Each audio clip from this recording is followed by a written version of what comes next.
The fluorescent lights of Cell Block C hummed a monotonous tune, a stark counterpoint to the frantic thrumming in Elias's chest. He wasn't just sweating, he was slick with a clammy film of fear and adrenaline. Tonight was the night.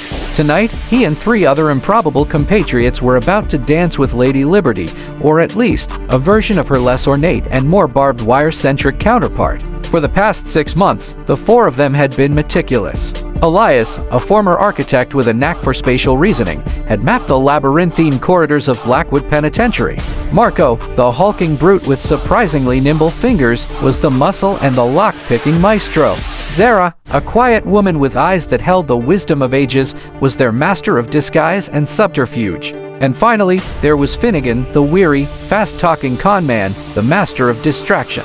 Their plan was audacious, borderline suicidal. It relied on a delicate choreography of forged paperwork, misdirection, and a hefty dose of luck. It started tonight with a meticulously orchestrated power outage, courtesy of Marco's tampering with the main junction box. The lights flickered, then died, plunging Cell Block C into near darkness. A chorus of shouts erupted, the usual cacophony of a prison riot, or at least the beginning of one.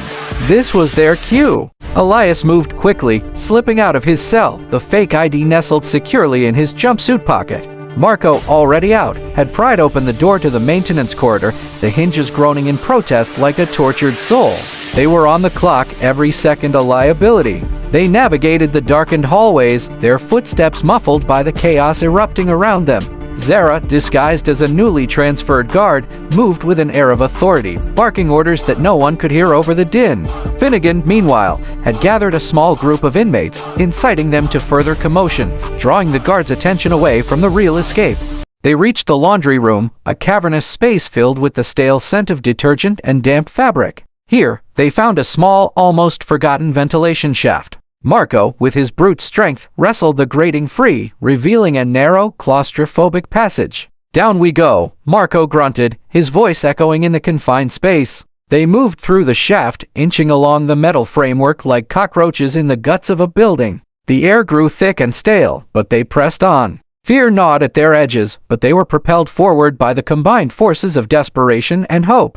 They emerged into the prison's central courtyard, the open expanse feeling both liberating and terrifyingly exposed. They needed to reach the perimeter fence, a formidable wall of steel and razor wire. "The south gate," Elias whispered, pointing to a shadowy figure in the distance. "Zara, you ready?" Zara nodded, her eyes glinting in the dim light. She straightened her uniform, her stride confident and purposeful. She walked towards the guard, engaging him in a fabricated conversation, her voice low and smooth. It was a textbook distraction, drawing his gaze while Marco worked his magic on the gate's electronic locking mechanism. With a subtle click, the gate swung open, a narrow sliver of freedom beckoning them. They sprinted, their heartbeats drumming a frantic rhythm against their ribs. The guard, finally realizing the ruse, shouted in alarm, but it was too late. They reached the fence, the razor wire glinting menacingly under the moonlight. Marco pulled out a set of heavy-duty wire cutters from his waistband, and with practiced ease, began to snip through the wire.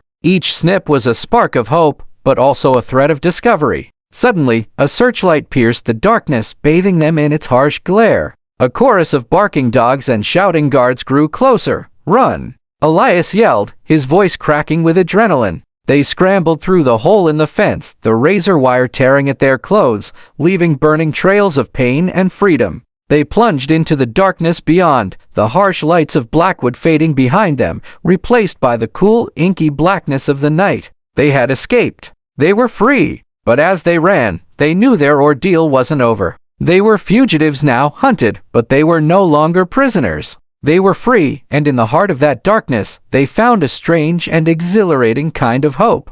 The prison break was a success, but the real escape, they knew, was just beginning. They had a long road ahead, a journey into the unknown, united by shared purpose and the thrill of defying the odds.